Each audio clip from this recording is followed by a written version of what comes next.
Tonight on Denver 7 News at 8. Today, as we celebrate the reopening and the resilience, we also celebrate their lives. And also that this is a turning point for our community to move forward. Nearly a year after their lives were changed forever by a senseless act of violence. When we think about what happened here, just a few feet from us, what stands out the most is the response and love from the people of Colorado and people all over the world. The Table Mesa King Supers now reopened for business. Today, we get to return home, where they can be together once again. The people of Boulder now finally able to turn the page. The pain was so palpable, but so was the love. But never forgetting the 10 lives lost that day. As we move forward, we are carrying those who we lost with us into the new future. We pick up and we persevere. Thank you for watching Denver 7 News on Local 3. I'm Jessica Porter.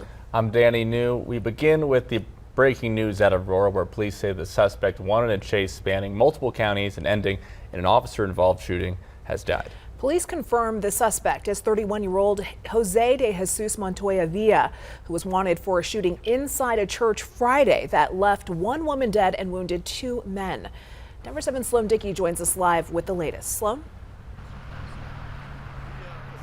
Yeah, we just learned those details that you just mentioned. We learned the shooter was Jose de Jesus Montoya Villa, and he was the suspect from that shooting on Friday. We know that police have been looking for the suspect all week.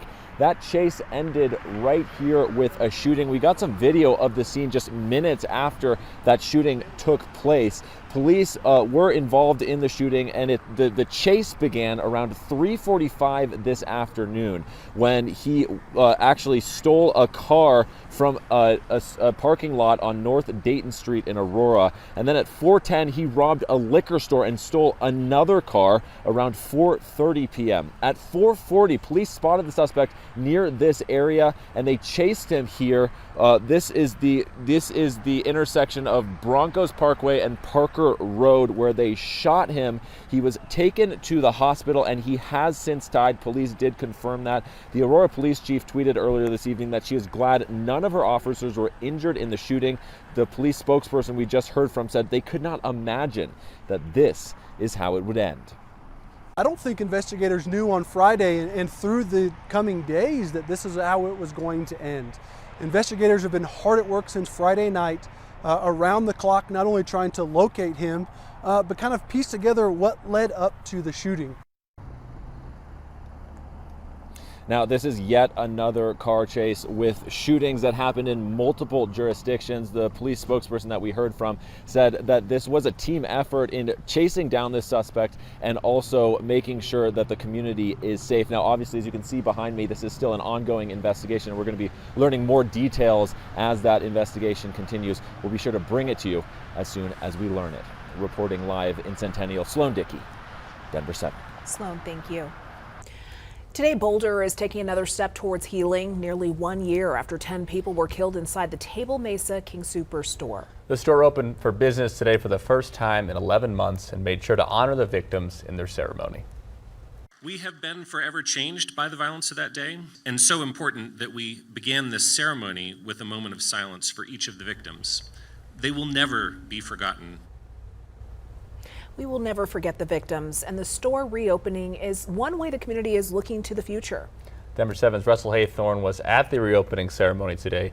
There were tears and laughter, but most of all, a sense of community that had been lacking for the past 11 months. There's nothing quite like a mother's love or the worry she carries, even for children who are grown. He's an amazing kid. I'm okay. Gage Price Gaw is walking back through these doors today, 11 months after he and dozens of others ran out these doors to save their lives. When we first heard the first few shots, it was like, is this happening? Then there are a flood of customers trying to leave, and we ended up escaping out the back dock. For his mom, Kim, the pain is still fresh. Every day. Yes. doesn't go away. It was a rough day. But with support of friends and family, today they're taking a small step toward moving on. I think it's been harder waiting. It's just kind of nice to get back to normal in a way. His friends and his family has really gathered around and helped each other. And the community is behind them as well. To let them know that we're 100% behind them. There's been a lot of grieving in our community, and I think the fact that the store is open again will give everybody a chance to regroup and celebrate the fact that our spirit is strong. Not just strong, Boulder strong. Honestly, it's just good to be back. Russell Haythorne, Denver 7. And on this day of healing, we want to remember these 10 faces, these 10 lives lost, and who will never be forgotten in our Colorado community. One of the victims in the shooting was Terry Liker. She was a clerk at the store and was just 30 minutes from ending her shift when she was killed. Her story is living on through a scholarship at CU Boulder. Terry's mom said Terry loved animals and the CU Buffs. At age 3, she was diagnosed with cognitive disabilities, but that never stopped her. A music scholarship in Terry's name is already helping students at CU. It's just an amazing way to be able to remember Terry and also find students that are deserving and find students that are, embody the legacy that Terry had of school spirit and graciousness. The Terry Liker Marching Band Scholarship is helping 2 students this year. Of course, more donations are always welcome. Boulder police officer Eric Talley was the first officer on scene that day. He was killed protecting others and saving countless lives. His name has been added to Boulder's police memorial. He is the 7th officer in Boulder to be killed in the line of duty. Friends said he was a kind and funny man who loved board games. He was a big supporter of the Special Olympics and participated in multiple torch runs. Above all, he loved his family, including his 7 children. Flowers, mementos, and messages covered the outside of the store in the days after the shooting. Some items were out there for 2.5 months, and now they will be on display at the Museum of Boulder. We had to, sort of remind ourselves, and that was a thing we heard from other museums as well, is it's a memorial first. And so even as we're looking at this through sort of that like historical, curatorial lens, it's really important that that it was allowed to be there for people to come and look at it and heal and reflect and bring their, contributions. The Boulder Strong display opens a week from Friday. Museum staff says that you'll be able to see some of the items left behind at the memorial, as well as pictures taken by photographers. Governor Polis was at today's reopening ceremony. He also reflected on the many tragedies that have happened in Colorado while he's been in office. The last time that I was at this site is when I laid flowers among the thousands of other flowers.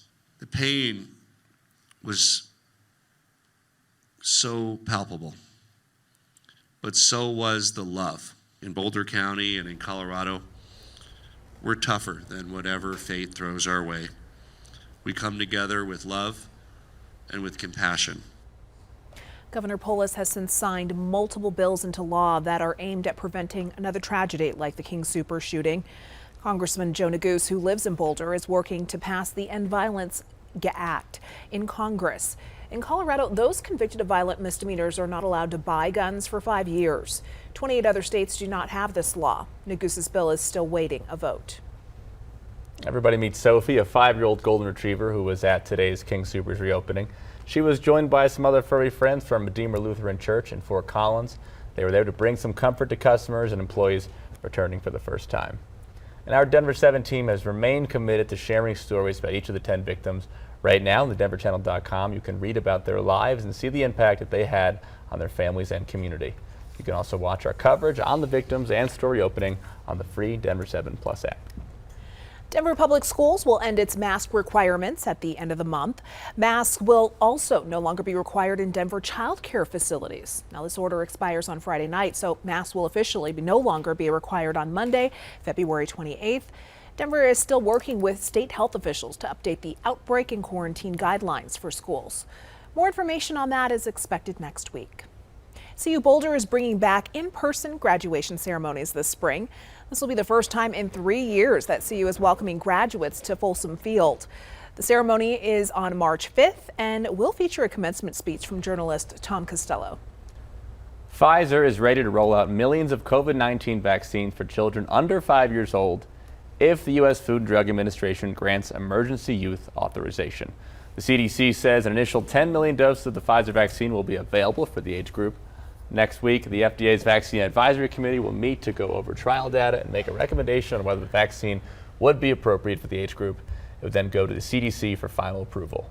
The rollout is expected to mirror the October rollout for children ages 5 to 11. Coming up on Denver 7 News at 8. Police searching for a double murder suspect in Douglas County. We believe that his behavior is very volatile. We are considering him armed and dangerous. And a Colorado mother is sentenced to prison for the death of her daughter. Plus, more billionaires coming forward in the battle for the Broncos. Then a young girl learns there are 2 holes in her heart, but proves she's full of spirit through it all. I was super excited to have it fixed and to be able to run like all the other kids would. In the 50s today, we'll do it again tomorrow, but then snow on the way for Friday.